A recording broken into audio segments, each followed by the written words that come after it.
Que me contesten. Claro. Y si para eso están los pedidos de informe. No, se trató de una...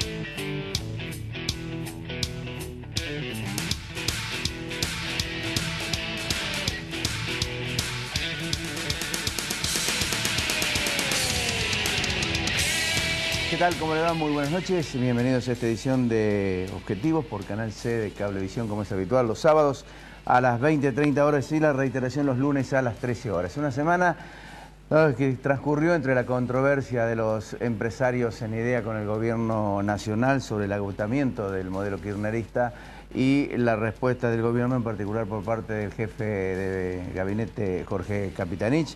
Otro tema central fue el anuncio presidencial sobre la reforma del Código Procesal Penal, que ha tenido adhesiones, pero también controversias por algunos anuncios que realizó la presidenta. Y en política está la pelea por las dudas del presupuesto, la caída de la producción, la inflación, el déficit fiscal, el resabio de la sanción del Código Civil, que es otro de los detalles que está reclamando, que reclaman distintos sectores sociales y profesionales.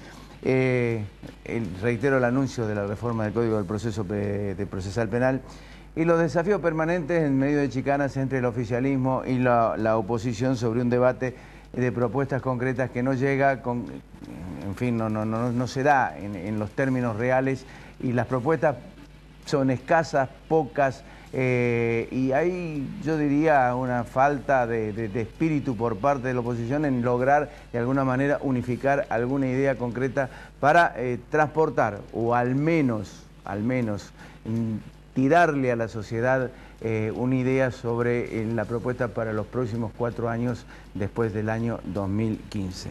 Vamos a analizar todo esto aquí. Va a estar con nosotros Eduardo González Holguín, economista, profesor de la Universidad Nacional de Córdoba. Va a estar Daniel Gataz para hablar de la cuestión política. Va a estar Juan Carlos Vega sobre el Código Procesal Penal, hombre que trabajó mucho sobre el tema, conoce sobre el asunto, así que él nos va a disipar las dudas que tenemos y vamos a tratar de lograr una comunicación con Alfredo Blanco, que está en este momento en Villa General Belgrano en una conferencia que está dando precisamente en ese lugar. Vamos a los auspicios. Cuando regresemos desarrollamos Objetivos de día sábado.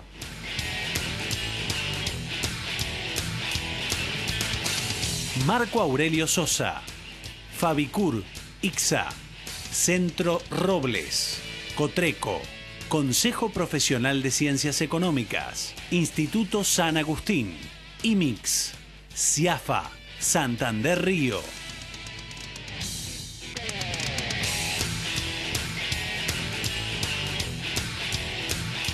Vamos con la comunicación con Alfredo Blanco, hacemos la presentación de sus auspicios y analizamos la semana económica.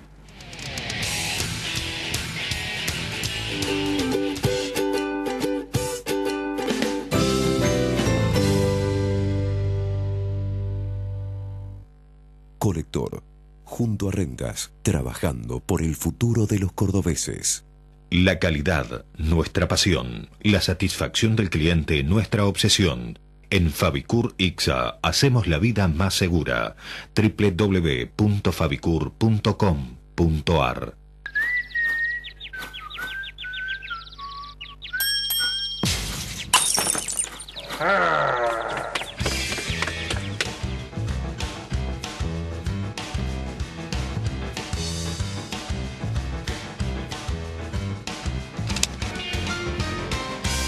Marco Aurelio Sosa, 53 años liderando en caños de acero.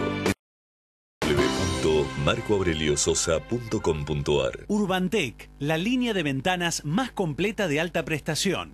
Conoce todos los modelos de aberturas en www.urbantec.com.ar. En 2011, el hospital de urgencias estaba sin equipamiento y con un edificio en mal estado. Hoy, con solo 2 años y 9 meses de gestión, se adquirió un tomógrafo, equipos de rayos X de última generación y se renovó el sistema de digitalización de imágenes.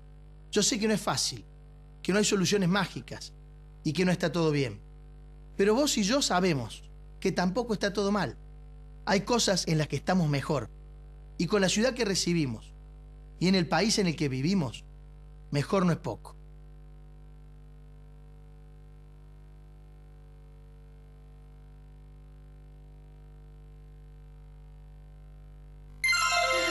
Mario de Cara, defensor del pueblo de la provincia de Córdoba. Defendemos tus derechos. Llama gratis 0800-777-0337.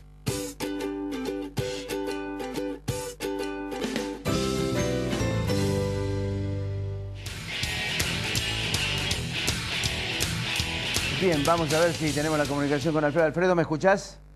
¿Qué tal? ¿Cómo estás, Ricardo? Te Bien. escucho perfectamente. Bueno, fantástico. ¿Cómo fue la semana, Alfredo? Bueno, lo primero, pido disculpas porque es mi segunda ausencia en el programa, pero espero que la comunicación de hoy sea mejor que la del programa pasado. No, sale perfecto. Permitime que antes haga un agradecimiento a la gente de la Cámara Argentina de la Construcción, que ayer me invitaron a hablar en la jornada sobre infraestructura que se hicieron en Córdoba, y el mismo agradecimiento a la gente de la Federación Argentina de Industria Maderera, que hoy me pidieron que diera una charla en el Congreso de la Federación Argentina de la Industria de la Madera en Villa General Belgrano. De manera tal que quería hacer público ese agradecimiento de 2 jornadas muy bien organizadas. Pero vamos al comentario, digamos. Se ha conocido, el dato quizá más importante de la semana es que se han conocido nuevos datos de las cuentas públicas y que nuevamente aparece en el horizonte la preocupación por las dificultades del gobierno en relación al déficit fiscal.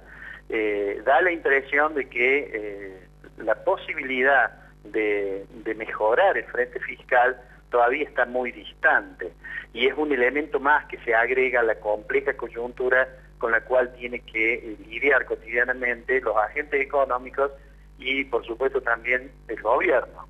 Los datos que se han conocido muestran que el déficit fiscal ha crecido aceleradamente y esto abre un gran interrogante sobre los meses estos que quedan hasta fin de año, sobre cómo se va a financiar ese déficit, porque parecería de que al gobierno se le han agotado algunas de las fuentes tradicionales de financiamiento y el mecanismo de las ayudas del Banco Central o de la emisión monetaria claramente aparece como complicado por los efectos que tiene sobre el nivel general de precios. Seguramente, en los próximos días vamos a asistir a algunas decisiones del gobierno que tiendan a mejorar al menos el frente externo. Ha trascendido, se ha conocido que hay un acuerdo con las cerealeras para que liquiden más dólares o para que anticipen eventualmente algunas liquidaciones y seguramente va a haber otras medidas porque yo diría que hoy los 2 problemas centrales con los cuales el gobierno tiene muchísimas dificultades, además del problema de la inflación, que parecería ser lo que está por detrás de todo, es el frente fiscal, que es muy rebelde a la posibilidad de mejorar la salud fiscal del gobierno, y lo segundo es el frente externo, que claramente la escasez de dólares genera muchas dificultades porque obliga a reprimir importaciones y eso termina afectando el nivel de actividad y seguramente no se puede pensar en que esto se pueda mantener permanentemente con estas restricciones, de manera tal que me parece debemos estar esperando medidas en el plano de mejorar la cuestión externa y seguramente se volverá a discutir en algún momento el tema de los subsidios que reaparece cada vez que se conocen datos de que el déficit fiscal se ha disparado. Bueno, Alfredo, perfecto. Nos volvemos a encontrar el próximo sábado. Un abrazo y espero estar en el piso el sábado. Dale, un abrazo. Gracias, Alfredo. Abrazo. Alfredo Blanco, en comunicación telefónica, analizando la semana. Vamos al corte. Cuando regresemos con Eduardo González Holguín, analizamos la economía. Con Juan Carlos Vega, el Código Procesal Penal. Y con Daniel Gataz vamos a hablar de política. Ya volvemos.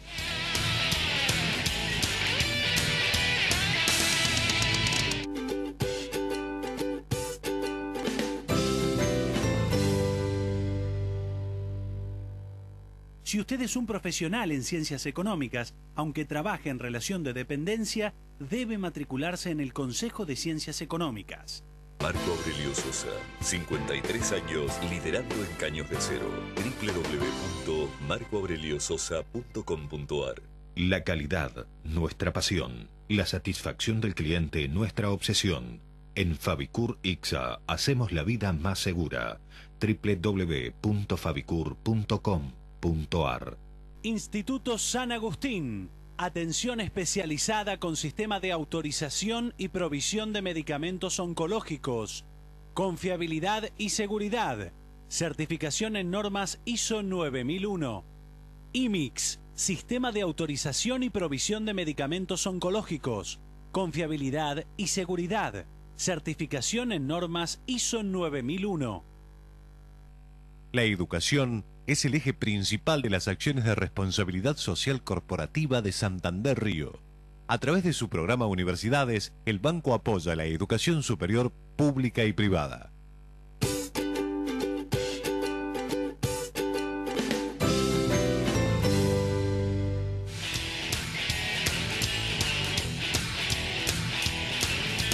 Bien, con nosotros Eduardo González Holguín, economista, profesor de la Universidad Nacional de Córdoba. Eduardo, ¿cómo te va? Hola, Ricardo. Muy bien, muy bien. Da la impresión de que se empiezan a complicar algunas variables económicas, ¿no? Sí. El déficit fiscal va aumentando progresivamente. Como decía Alfredo, la fuente de financiamiento cada vez Son más difíciles. Bueno, el típico efecto ya se conoce, Olivera-Tanzi. Cuando aumenta la inflación, los gastos van por arriba, digamos, aumentan más que los ingresos. Estamos viviendo algo que ya se conoce. Olivera es economista argentino, digamos, porque descubrió eso a partir de las cuentas públicas argentinas. Digamos, no nos extraña. El tema es que, bueno, es como que hay dos discursos. Por un lado parece un discurso como que el modelo está agotado.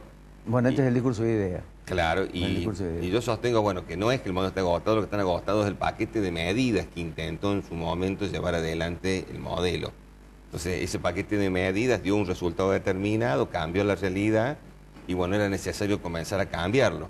Y lo que estamos haciendo me da la sensación es como estirar al máximo lo que puede dar lo que pensó Labaña en su momento, porque Ahora, estamos dentro de ese esquema todavía. Me quiero detener un momentito porque vos decís que se agotó lo que ya tenían ellos en carpeta. Es decir, ¿no hubo ingenio como para ir modificando paulatinamente ese avejentamiento de algunas medidas que se habían tomado? Bueno, eso justamente es lo que yo pienso, que no tuvieron la cintura política o no entendieron bien, digamos, o no les dio la correlación de fuerza. La cuestión es que nos quedamos con una esquemita que ya dio todo los pasos que tenía que dar y bueno, buena parte de la recesión que nosotros tenemos en este momento es el producto de eso. Y dentro del espacio kirchnerista hay una persona que está planteando esto muy claramente, que es Tayana, que está hablando justamente de la segunda etapa de este modelo. Y entonces yo creo que justamente yo tengo una coincidencia con lo que está pensando Tayana. Inclusive yo lo dije en el 2006, en una conferencia que di en el Partido de la Victoria, y ya le decía justamente que había un problema con la inflación y que paradójicamente no tenían un buen diagnóstico, que tenemos inflación estructural en ese momento, y aplicábamos recetas para una inflación monetarista. Y bueno, lógicamente no dieron resultados. Hemos hablado en su momento con vos. No dieron resultados. Y bueno, y ahora, digamos, se ha ido empantanando más la cosa y el gobierno me da la sensación como que no tiene reflejos como para lanzar, digamos, ya esta segunda tanda de medidas que tendrían que ayornar esto. O sea, es muy parecido, yo digo, cuando hablamos de agotamiento del proceso, lo que pasó, digamos, a fines de los 70, 76, antes de la dictadura, cuando estaba esta idea que se había agotado el modelo de sustitución de importaciones, de industrialización por sustitución de importaciones. Y no era eso, justamente, se habían agotado el paquete de medidas. Y bueno, y no hubo en ese momento tampoco reflejo para hacer otro paquete de medidas para seguir en la misma dirección. Por supuesto, en idea, no nos olvidemos quiénes son. son grupos concentrados Claro. que están buscando, digamos, una economía generada por el mercado, que quiere decir que está fundamentalmente controlada por ellos. No olvidemos que estamos en una economía oligopólica, porque por ahí, por ejemplo, me da causa gracia, por ejemplo, tomamos el sector alimentación. Y en el sector de alimentación hay más de 10.000 industrias. Si uno lo larga así, dice, oh, es un sector con concurrencia. Pero cuando uno mira, ¿no es cierto?, se da cuenta que más o menos 10.000 industrias tienen el 20% del mercado. Claro. Y 20 y tantos grupos tienen el 80%. El 80%. Entonces no podemos pensar que eso es un mercado en concurrencia. Entonces esa es la economía que tenemos nosotros. Nuestro grupo económico, en la medida que se diga que el mercado es el óptimo asignados de recursos y se deje que el mercado funcione, en realidad los que se deciden son ellos. Entonces nosotros tendremos que decidir si queremos una economía de la regulación, donde mal que mal, digamos, la gente vota un gobierno y ese gobierno regula, porque la gente no vota quién es el presidente de determinados grupos económicos. No. Entonces, esa me parece que es la decisión fundamental que tenemos los argentinos en este momento. Si seguimos presionando para que el gobierno siga avanzando en un modelo productivo distributivo, que se dé cuenta, por supuesto, que este paquete de medidas ya dio todo lo que podía dar, y si seguimos en esta nos vamos a seguir empantanando más, y presionándolo. Y además, dentro del mismo espacio, eso es lo que llama la atención, dentro del mismo espacio del gobierno, ha habido, digamos, iniciativas interesantes como modificar, ¿no es cierto?, todo el sistema bancario. Que Sí, es, pero no se toma la decisión Claro. política. O sea, la reforma financiera es No algo avanzó, que Heller que viene justamente planteándola desde hace mucho claro, tiempo esta porque parte, para inclusive el la proyecto de ley de él. para que la decisión, o para, digamos, para el diagnóstico, que estamos frente a una parte de la inflación de tipo estructural que se debe a la concentración económica, nada mejor que una banca, servicio de la producción, que genere cientos de miles de pymes.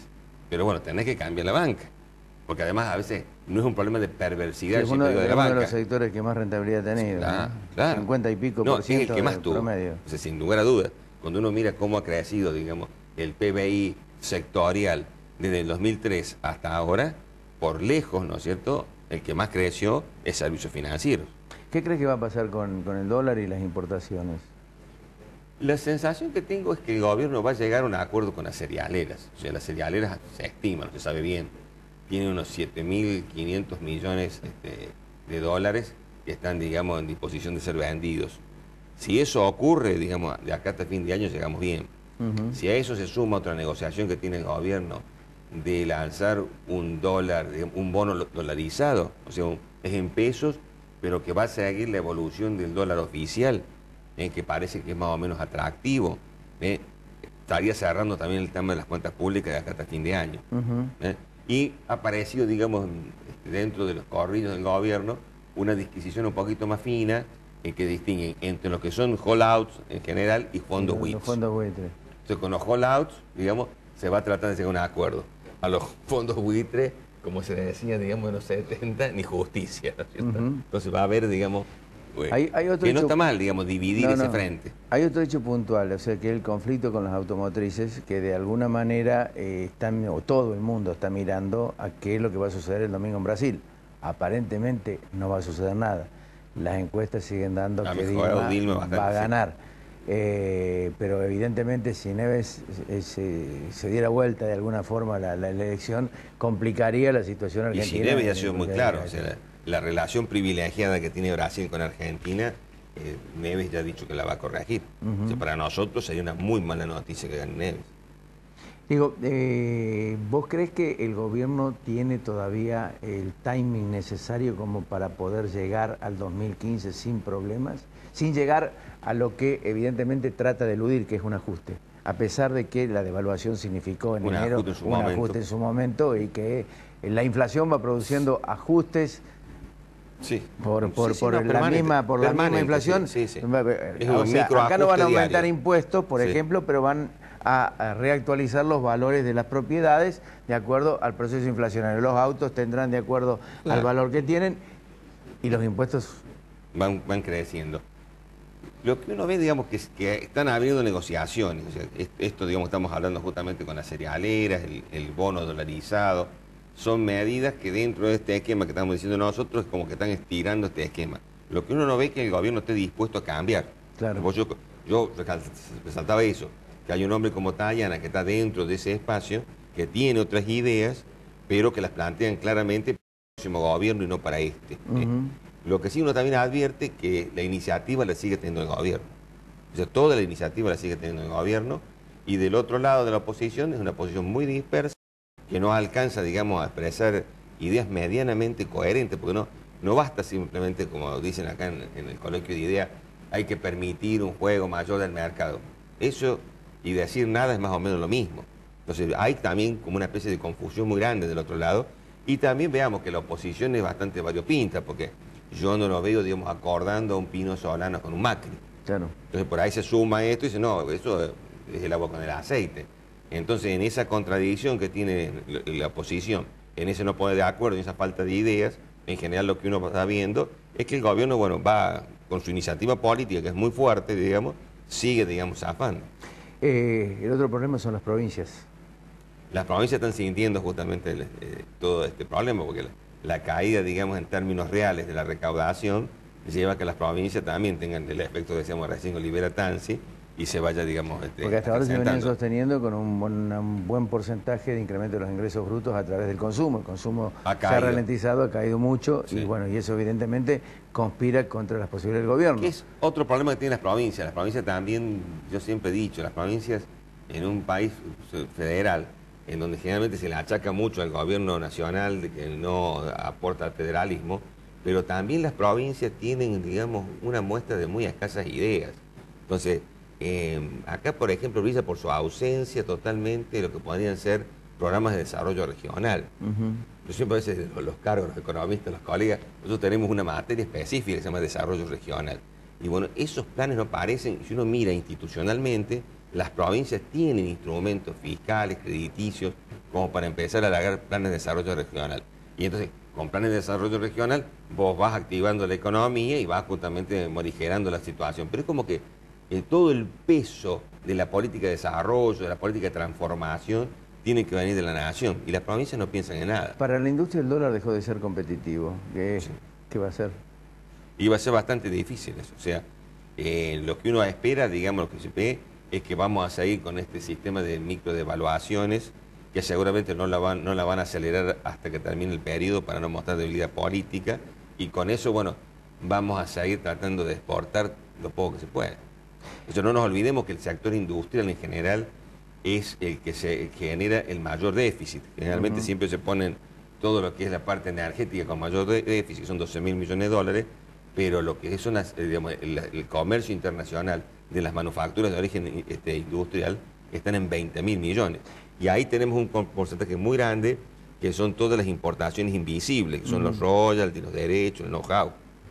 ¿Qué opinión, digamos, tenés con respecto al tema de las exportaciones, teniendo en cuenta fundamentalmente que vamos a tener una muy buena cosecha, pero con valores mucho más bajos que los anteriores, lo cual significa una menor recaudación por el impuesto del 35% por el gobierno nacional? Eso, habida cuenta, incluyendo este panorama de digamos, una disminución del consumo, un proceso inflacionario hay una caída de la demanda global, sí, eso es un proceso inflacionario que no se detiene y que está en un piso muy alto. ¿Cómo observas? Es que es complicado porque es como que de golpe estamos llorando sobre la leche derramada. Nosotros hemos tenido muchísimos años de muy buena cosecha, y eso hizo que todos los actores, no solamente el gobierno, todos los actores económicos se relajaran y siguieran apostando como si esto fuera eterno, cuando nosotros sabemos que los precios tienen ciclos y nosotros no apostamos a un proceso de industrialización. Entonces sigue siendo muy loco esto de vender la soja a granel. Y a mí, por ejemplo, este tema me preocupa mucho porque el acercamiento que estamos teniendo con China puede transformarnos en una privatización, porque China, desde el punto de vista de ellos, correctamente, tratan justamente de procesar ellos la soja. Y nosotros tenemos que no ser nosotros los que fuéramos los grandes vendedores de alimentos ya listos para ser consumidos, con lo cual generaremos mucho valor agregado. No es justamente la salida total, pero mejoraría. Es una salida. Es una salida. Pero desgraciadamente, yo por eso digo, todos los actores del gobierno y los actores económicos no se decidieron justamente a este proceso de transformación de la materia prima. Bueno, ahora que cae el precio de la materia prima, bueno, todos nos preocupamos. Bueno, ahora justamente, como decimos recién, el problema es cómo pasar este momento, porque bueno, no podemos empezar en este momento a pensar que vamos a hacer fábricas y que rápidamente esas fábricas van a empezar a producir. O sea, por eso yo coincido con vos. El tema, digamos que tenemos un panorama muy difícil, donde van a tener que mostrar mucha muñeca casi digamos que son esas situaciones en donde hay que ir resolviendo el día a día, todos los días hay que ver justamente cómo se resuelve el problema, y vamos a ver, bueno, si el gobierno tiene la capacidad de ir generando los recursos necesarios para mantener el gasto público, tratando de generar menos inflación, y por otro lado, ¿no es cierto?, ir tapando justamente todos los baches que significa el tener una economía dependiente que lleva a que nosotros necesitemos permanentemente dólares. Eduardo, gracias como siempre por tu aporte. No, gracias por invitarme. No, por favor. Cuando regresemos con Juan Carlos Vega analizamos el Código Procesal Penal enviado al Congreso de la Nación. Su opinión, porque es uno de los hombres que trabajó precisamente con proyectos de ley vinculados a este tema. Ya volvemos.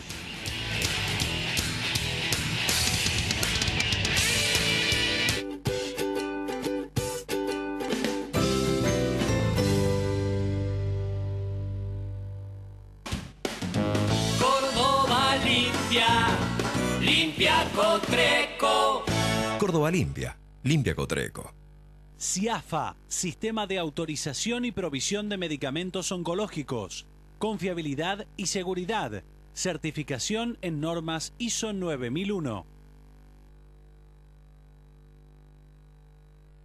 ¿Necesitas festejar?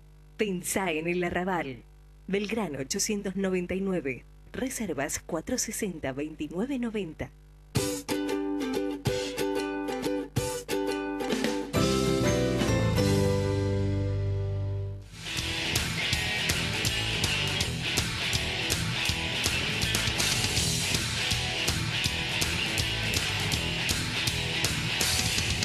Juan Carlos Vega es autor de la ley de modificación del Código Penal y con Stolbizer y Gil Lavedra es coautor de la ley de reforma del Código Procesal Penal. Nadie más indicado que él para decirnos concretamente qué fue lo que percibió del discurso de la Presidenta de la Nación, cuáles son, en todo caso, los puntos clave, si se ha respetado o no lo que se presentó en su momento o en consonancia con el proyecto presentado por Stolbizer, Gil Lavedra y Vega. Y eso es lo que queremos saber. Canco, gracias por venir. Gracias, Ricardo. Bueno, empecemos. ¿Qué opinas? Y no, si lo analizamos desde el punto de vista de la teoría jurídica, respeta los lineamientos centrales de lo que nosotros hicimos. Básicamente es pasar a un sistema acusatorio en donde el fiscal acuse lo que tenemos en Córdoba. El fiscal es el dueño de la acción, el que tiene la pretensión punitiva del Estado, y el juez es el que juzga. O sea, distinguir estas dos importantes funciones en dos personas diferentes. No como es ahora, que es la barbaridad de que el juez instruye y juzga. Claro. Ahora, si la pregunta se limita al campo de la teoría jurídica procesal, la respuesta es clara. Es un avance. Ahora, si esto implica que la gente crea de que la reforma del Código Procesal Penal va a tener un efecto mágico sobre las dos dolencias máximas que tiene el argentino en materia que uno las tiene registradas, que son inseguridad ciudadana y corrupción, esto no va a servir para nada. Absolutamente para nada. Como decíamos con Gata recién aquí, la realidad argentina es sistémica y las respuestas deben ser sistémicas. ¿Qué quiere decir eso? Que no se puede hablar, a mi juicio, de un modelo económico disociado de un modelo de hacer política. No se puede hablar de un modelo político disociado de una ley que está divorciada de la realidad. Es todo el paquete. Yo básicamente contesto diciendo no hay ninguna posibilidad de construir nada en Argentina con alta inflación y con alta corrupción. Si yo me tengo que quedar a la matriz de la enfermedad que adolece la Argentina, que ninguna ley la va a solucionar, yo digo, no hay patria sustentable, no hay democracia sustentable. No hablemos de inclusión social porque eso es una mentira, con alta inflación y con alta corrupción. Claro. Ahora, ¿vos no creés concretamente, pero a propósito, para no irnos del tema, después volvemos a esto del tema de la corrupción, la puerta giratoria, ¿Y de qué se trata la puerta giratoria? ¿De los delitos de la pobreza, de los delitos de la calle o de los delitos del poder? Bueno, ese es el tema. Yo hice la reforma del Código Penal en punto a los delitos del poder. No porque le tenga bronca a los poderosos. Me encantaría verlo a Vudú preso, desde ya, aclaro. Sino porque ¿con qué razonabilidad, con qué credibilidad yo voy a llevar el mensaje de una ley fuerte, castigadora, al motochorro, al ciudadano común, diciéndole, ojo, que se viene la noche? Si mira, levanta la cabeza y ve que Vudú preside el Senado. Este es un metamensaje. Yo no puedo lograr altos niveles de seguridad ciudadana con alta impunidad de la corrupción. La corrupción, que es un delito del poder. Yo no conozco ningún delito del poder que beneficie a los pobres. No conozco ningún delito del poder que permita o fomente inclusión social. Entonces, si voy a ir a la madre del borrego, yo tengo que ir, para lograr seguridad ciudadana, para evitar la puerta giratoria, que era tu pregunta, lo primero es terminar con la impunidad de los delitos del poder. Poder que no solamente es político, sino que también es, y esencialmente es, económico. Ahora, ¿vos no crees concretamente de que hay una sensación dentro de la sociedad, o mejor dicho, la preocupación de la sociedad está vinculada directamente al delito diario y que la corrupción ha sido tomada como si fuera una cuestión relacionada directamente y vinculada directamente con la política, como que es razonable que la corrupción exista en la política? Y yo creo que es una de las tantas confusiones que tenemos los argentinos. No hemos aprendido todavía que la corrupción está en el centro de la inflación, que está en el centro de los motochorros, que está en el centro de la inseguridad ciudadana. Es cierto lo que vos decís. Cuando se habla de seguridad o de inseguridad ciudadana, la gente disocia los recursos que habría que implementar para evitar la puerta giratoria y desaparece Vudú y desaparece la corrupción.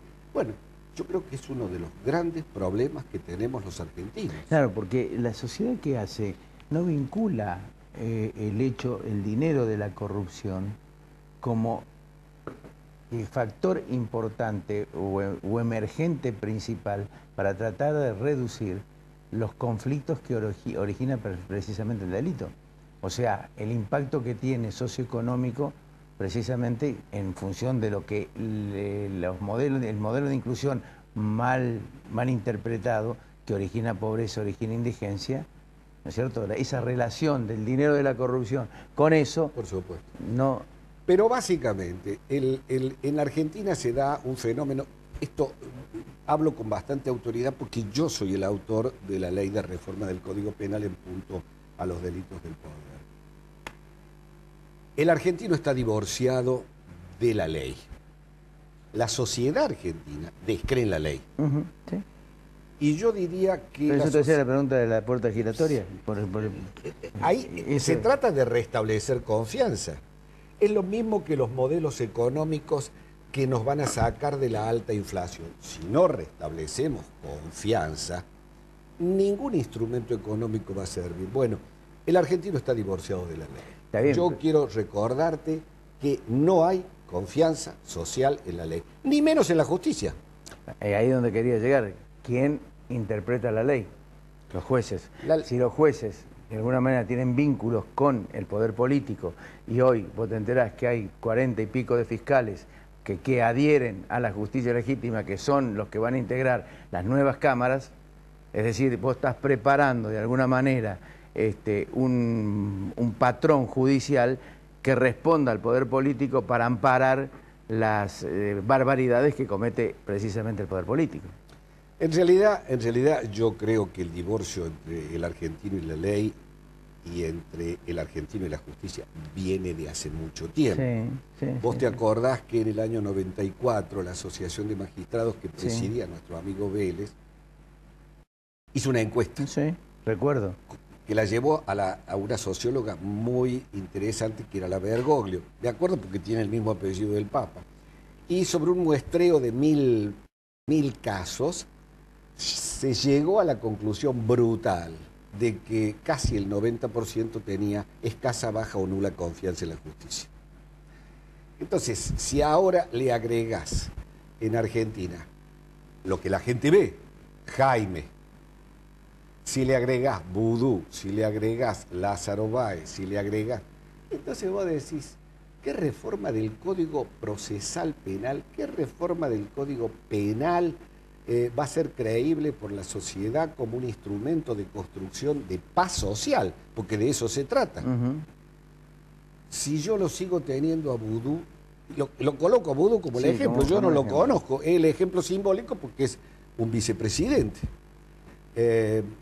El mismo cargo que tenía el vicepresidente de Alemania cuando tuvo una imputación y la Merkel le dijo, venga y presénteme la renuncia.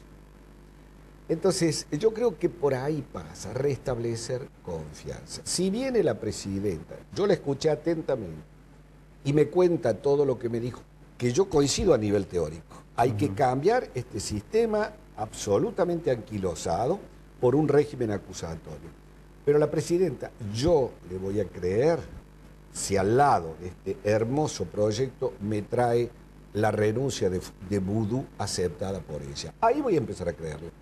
¿Sabes qué pasa, Canco? Me parece que hay dos hechos que de alguna manera se concatenan y que en definitiva es parte del escepticismo o el azoramiento de la sociedad, la falta de credibilidad de la sociedad. Hay la política que no le resuelve los problemas a la gente y la justicia que mira para otro lado cuando la gente recurre a ella. Y eso es un gran problema que la sociedad lo ve permanentemente. En realidad yo creo que lo más grave es la conclusión de estas dos realidades que presentas vos. Que la conclusión grave es decir, la democracia no me sirve a mí. Esto es lo más grave.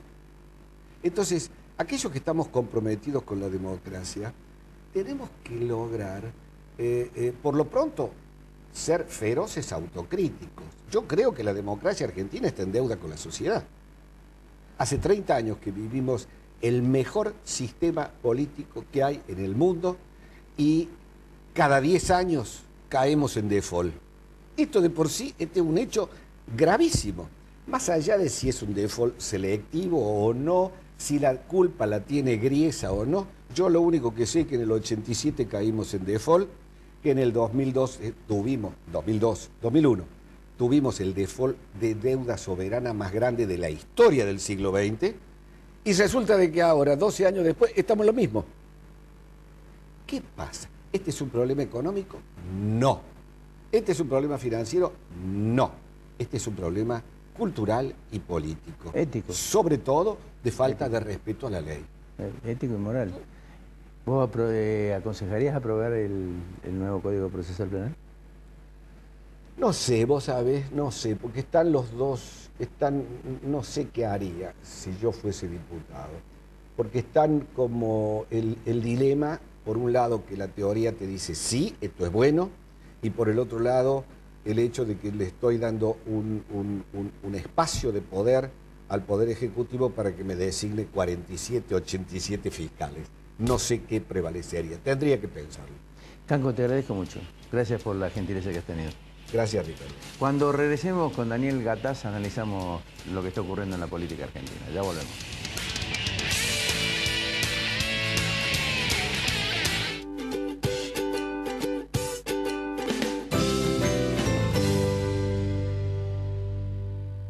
Centro Robles, un centro integral de diagnóstico cardiológico no invasivo.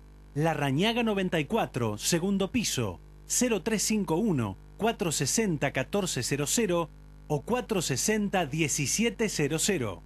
Reina Hada Peluquería. Uriel Gacero, fisioterapeuta, kinesiólogo. Taller Alam, chapa y pintura, automóviles nacionales e importados. Mariano Benítez, 1794, teléfono 474-1330.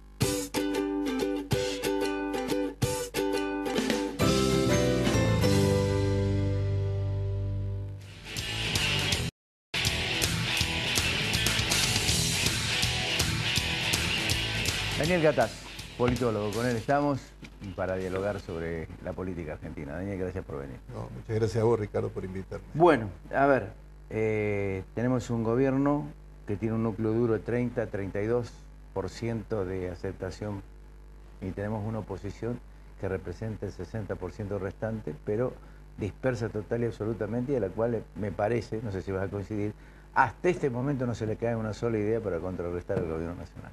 Tal cual, coincido contigo. Me parece que la situación de la oposición realmente es patética frente a una situación realmente muy favorable desde el punto de vista político, porque es un gobierno, el actual, un gobierno que se está yendo, que está cantando las burras, a pesar de que aparezca a nivel mediático como jugando cada vez más fuerte y como reafirmando algunas apuestas importantes. Creo que ellos tienen claro de que no tienen absolutamente ninguna chance.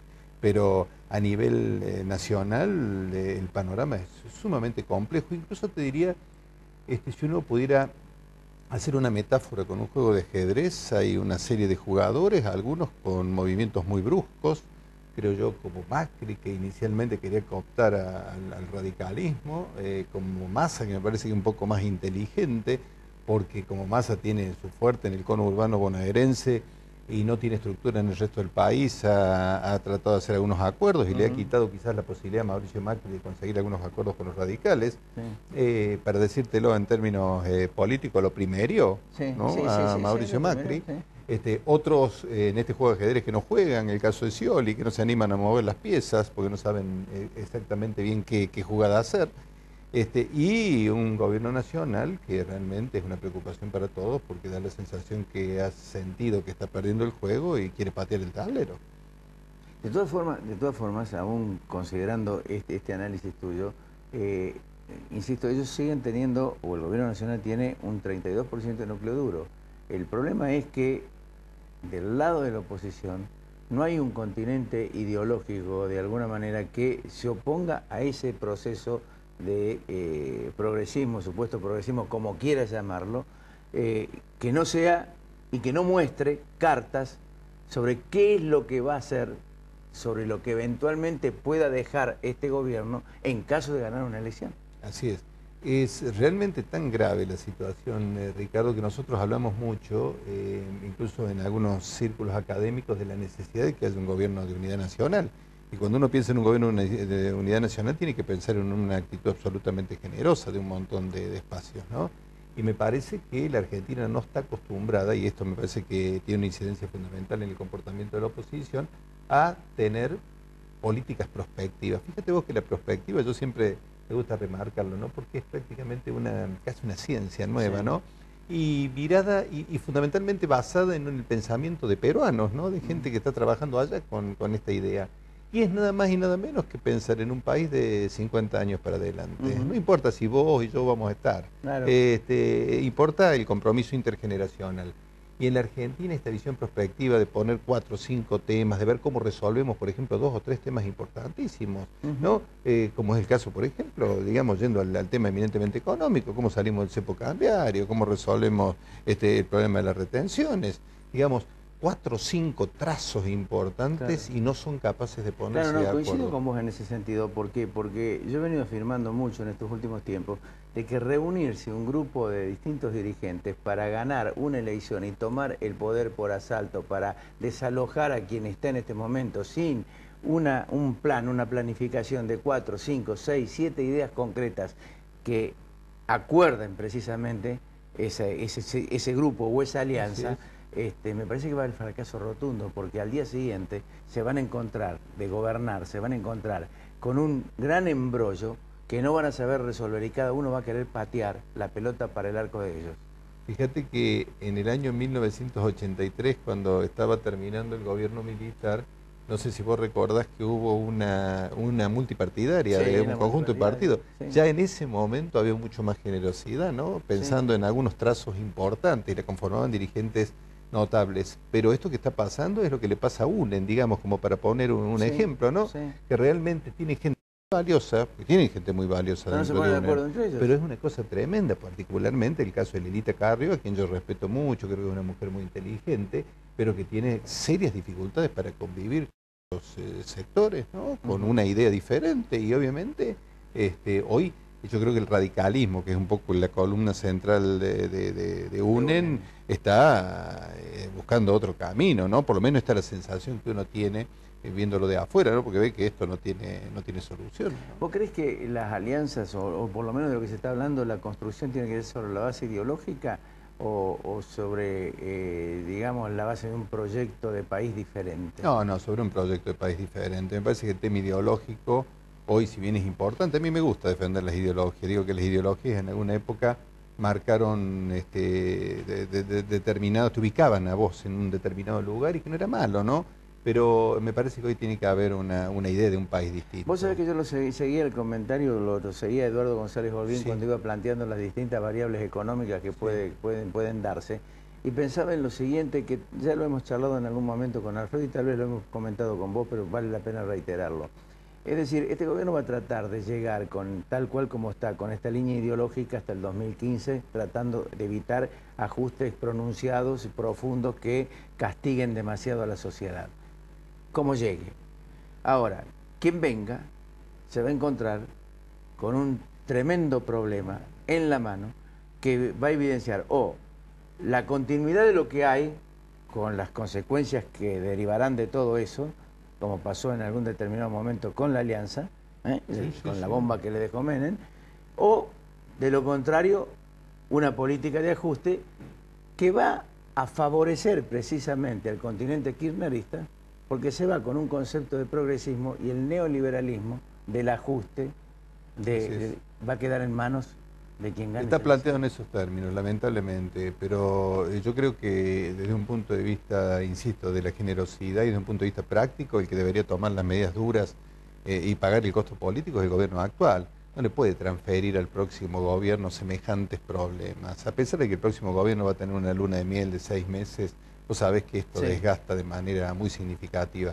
Y un dato que no es menor, yo lo escuchaba atentamente a González Holguín, a quien respeto mucho, pero él hablaba fundamentalmente de que lo que no hay que cambiar es el modelo, sino algunas baterías de políticas económicas. Yo creo que no es tan así. Yo creo que lo que hay que cambiar es algunos criterios básicos de lo que es el propio modelo económico y algunos intérpretes del modelo económico. Porque lo que dijo Vega tiene absoluta razón también. El problema de la Argentina no es que vos modifiques la ley, el problema está en las instituciones. La gente no cree en las instituciones. Entonces, por más que vos modifiques la ley y hagas la mejor ley del mundo, si la gente no cree en las instituciones, estamos en un problema realmente serio, ¿no? Y en esta anomia que planteó también Juan Carlos Vega. Bueno, pero es precisamente lo que se recoge en este momento, ¿no? Sí, o sea, es decir, sin duda. es lo que uno está observando con inquietud, ve concretamente que la institucionalidad es un problema que no se ha resuelto y que evidentemente cada vez va profundizándose más las brechas que existen, ¿no? Son los mensajes, Ricardo, mensajes muy claros que bajan desde lo más alto del poder. Lo que hablaba como símbolo también Vega del caso Vudú, pues decir, bueno, si Vudú puede, siendo vicepresidente, ¿por qué no puedo yo tener exactamente las mismas actitudes? ¿No? Es decir, ¿por qué no puedo yo delinquir? Claro, entonces es un problema, insisto, institucional y cultural muy serio, ¿no? Bueno, ahí toca. Cuando vos hablas del tema cultural, yo vuelvo a la conversación que tenía con Vega. La sociedad da la impresión que no relaciona el hecho de la corrupción con el tema del delito diario, es decir, las consecuencias que tiene un país donde se filtran millones de pesos en manos para enriquecimiento propio, con, digamos, fuga de divisas. No se relaciona con el impacto que significa eso desde el punto de vista social. Claro, pero tiene una relación directa. A mí lo que me preocupa, porque de alguna manera hemos puntualizado a veces la lucha contra la corrupción por encima de muchas cosas, es que la gente crea hoy, la sociedad crea, de que la política y que la corrupción está incorporada directamente a la política. Y que es como si una parte de política de Estado y sabe que el que llega roba. Sí, ahora es una tragedia, ¿no? No, es una tragedia. No sé si va a coincidir pero conmigo, coincido con vos en un 100%, pero es una tragedia. Es la gran tragedia nuestra, ¿no? Bueno, eso es un cambio cultural significativo que hay que modificar. Pero, insisto, el ejemplo viene de arriba, ¿no? El ejemplo, en este caso, sí. la teoría del derrame, ¿no? Sí. Que fue un barbarismo en la época del menemismo, pero en este caso, obviamente, la teoría del derrame sirve. Si hay ejemplos de arriba, vos podés empezar a exigirle a los de abajo, pero ¿qué podés exigir si tenés semejantes personajes con una impunidad total que se han robado media Argentina, ¿no? Y encima de eso agregarle el descreimiento de la justicia. Pero por supuesto. Pero tiene una cosa que ver con la otra, ¿no? Porque en realidad justamente tiene la impunidad porque la justicia no hace absolutamente nada, ¿no? Mirando, digamos, ya en 2015, estamos ya prácticamente un poco más, estamos en 2015. ¿Cuál es tu visión de todo esto, digamos, como síntesis?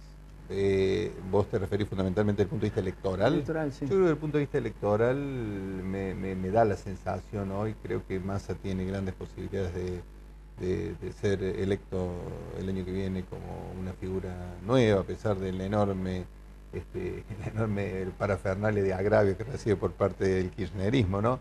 Creo que está trabajando inteligentemente, bien, un poco en silencio. Me parece que es visto como un hombre joven. Creo que Mauricio Macri, como te decía recién, se ha quedado un poquito en el tiempo, ¿no? Digo, se ha dejado... ¿Se confió para vos? Sí, se confió con las encuestas. Aparte, hay una cosa que es clave, Ricardo, y vos lo sabes mejor que nadie. El tema del conurbano bonaerense es un poco clave, ¿no? Y Massa tiene su fortaleza principal allí, ¿no? Entonces, tener esos grandes intendentes, no grandes intendentes, sino intendentes que mueven grandes números de personas, ¿no? Es muy significativa. Entonces, yo creo un dirigente días pasado que recorre los barrios de Córdoba y los barrios sectores más vulnerables, le preguntás por quién va a votar presidente, Macri. Y te dice, me decía, nosotros son todos hincha de Boca, dice, o de lo contrario, dice, no entiendo absolutamente nada. No, Córdoba, en Córdoba tiene creo que tiene una inserción muy importante Mauricio Macri, pero me parece que hay una confusión de pensar que la inserción que tiene en Córdoba la tenga en el resto del país. Daniel, como siempre, gracias. Un placer. Muy amable. Señores, fue todo por hoy. Nos volvemos a encontrar el próximo sábado, ya con Alfredo Blanco aquí en el piso. Que tenga un muy buen fin de semana.